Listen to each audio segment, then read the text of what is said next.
Bonjour les premières F, nous voici de nouveau réunis pour parler encore son et musique, bien évidemment. Je vous propose une activité de nouveau notée, donc il faudra me rendre pour utiliser ou tenter d'utiliser Audacity, puisque je n'ai pas eu beaucoup de succès avec l'activité B. Donc première étape, pour ceux qui n'ont toujours pas fait, télécharger Audacity. Vous pouvez le télécharger sur ce site, mais il y a plein d'autres sites gratuits. Ensuite, revoyez les vidéos des activités précédentes pour vous aider. Donc on va vous demander de nouveau de générer des sons, puisque c'est l'activité qui vous a posé problème.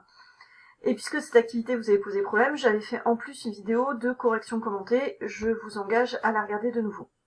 Bien évidemment, les élèves qui m'ont envoyé un essai de résultats pour activité B gagneront des points bonus pour cette activité-là. J'ai repris d'autre part ce qui était en lien avec l'activité B, c'est-à-dire la notion de son complexe et son pur. Pour reprendre, je vous laisse lire le paragraphe. Ainsi, je commente ici, il s'agit d'un spectre, une analyse spectrale d'un son complexe. On voit qu'il est complexe puisqu'il contient plusieurs pics, donc ça c'est une bonne définition. Et on retrouve le premier pic qui correspond à la note fondamentale.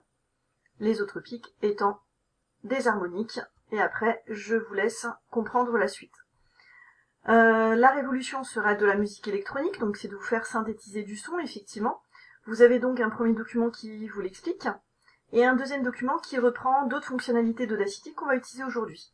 Donc il ne s'agit pas de reproduire la même activité que la dernière fois, il s'agit de faire une nouvelle activité en s'appuyant sur les compétences de la fois précédente. Un autre document qui vous montre effectivement les différentes pistes de ce que vous auriez pu obtenir de l'activité A si vous l'aviez travaillé.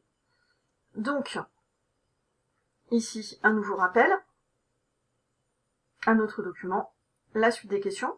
Et ici, je vais vous aider en fait à travailler sur simplement la question 5. Donc, je vous laisse réfléchir et me rendre. J'ai mis le détail du barème pour vous montrer que c'était vraiment noté. Et moi, ce qui m'intéresse, c'est la question numéro 5, créer avec Audacity deux signaux sonores, un qu'on va appeler A, l'autre qu'on va appeler B, de même hauteur mais de timbres différents par addition des signaux sinusoïdaux, de fréquence et d'amplitude judicieusement choisis.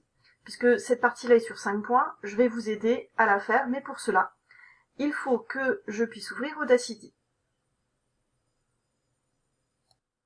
Donc, nous voici de nouveau devant Audacity. Vous retrouvez le menu qu'on trouve en haut, ici. Et vous avez d'autre part, effectivement, la page qui est vide au départ, puisque vous n'avez créé aucun son. On demande donc de créer, en fait, un son composé à partir de son simple. Or, on avait découvert la dernière fois que pour générer un son simple, vous allez dans l'option « Générer », puis vous allez dans « Son », vous ouvrez le menu, et je choisis ici de faire un son, reprenons la note là, de la dernière fois, avec par exemple, et c'est là que c'est important, effectivement une amplitude de 0,8. J'ai choisi 0,6 secondes, mais en fait je pourrais faire exactement le nombre de secondes, peu importe. Ici on peut garder la valeur effectivement du tempo de la dernière fois. En tapant sur OK, de manière automatique, le Audacity va en fait générer le son jusqu'à 0,6 secondes. Ici, on me demande de composer un son à partir de ce son pur. Ce son est pur et on le sait puisque effectivement, si je l'agrandis, je retrouve bien la forme sinusoïdale correspondante. Donc, l'idée ici, c'est de créer en fait un autre son. Pour créer un autre son, il s'agit cette fois-ci là d'utiliser un autre menu qui est décrit dans le document 2, qui est de piste. Et dans piste, c'est ajouter une nouvelle piste. Alors prenons modo 1 dans l'idée ici. Et dans cette nouvelle piste, nous allons en fait générer un nouveau son. On sait qu'elle est sélectionnée puisqu'en fait elle est entourée en jaune, ici. Donc je génère un nouveau son, ici. Alors bien évidemment, je vais prendre 440, mais je vous dis pas pourquoi je choisis cette valeur-là. Si j'arrive à l'écrire. Et imaginons que je garde la même amplitude, mais je pourrais très bien la modifier ici.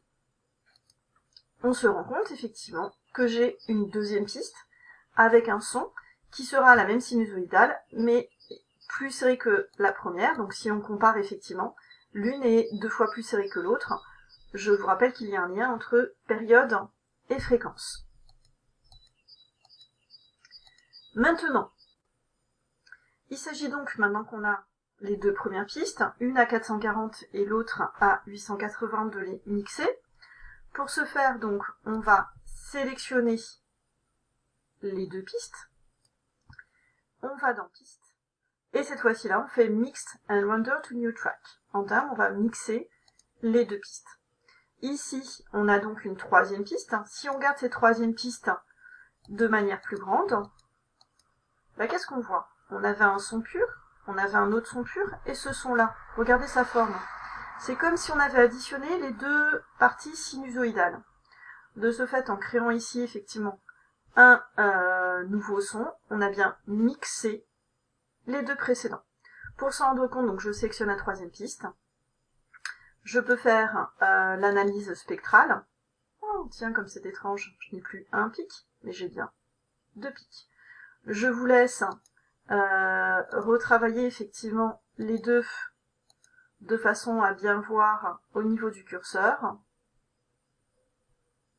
Regardez, crête. Et ici pour la deuxième crête. Donc, pour pouvoir arriver à avoir le maximum de points, ce que je vous demande ici, c'est de faire la capture écran de ce document. Capture écran, je ne sais pas si vous en avez déjà fait, mais c'est un outil qui est très simple. Vous prenez nouveau, vous capturez votre analyse spectrale pour montrer effectivement ce que vous avez obtenu, en indiquant effectivement, vous pouvez aller jusque là ou jusque là, hein. Le fait d'avoir les crêtes ici me suffiront à voir ce que vous avez fait, puisque vous allez commenter bien évidemment les deux spectres. Puis vous faites un copier, vous retournez sur votre document, et il s'agit tout simplement, à la suite de ce que vous aurez écrit comme réponse, de coller et de l'envoyer. Sinon, vous pouvez le prendre en photo et me l'envoyer en format JPEG, cela me permettra de les voir aussi. Donc plusieurs moyens d'obtenir effectivement, après un imprime écran, ça marche aussi. Donc voilà, donc il s'agit ensuite, après, on peut s'amuser à rajouter des commentaires, mais ça, ce serait pour ceux qui sont effectivement, un peu plus à l'aise avec l'outil informatique, de façon effectivement à créer, j'arrive pas à parler et à faire les commentaires en même temps, voilà, à créer effectivement, voilà, qu'est-ce que je vais mettre là, une fréquence qui va être égale à 440 Hz par exemple, et qui serait donc, je vous laisse finir, hein. On parlerait de fondamental peut-être? Ah, je ne sais pas. Bon allez, je vous ai bien aidé pour ce devoir-là, donc essayez de regarder la vidéo, faites-y attention, regardez les autres vidéos, essayez cette fois-ci-là de me faire le travail jusqu'au bout. L'idée étant effectivement que vous soyez autonome sur ce logiciel. Merci, au revoir.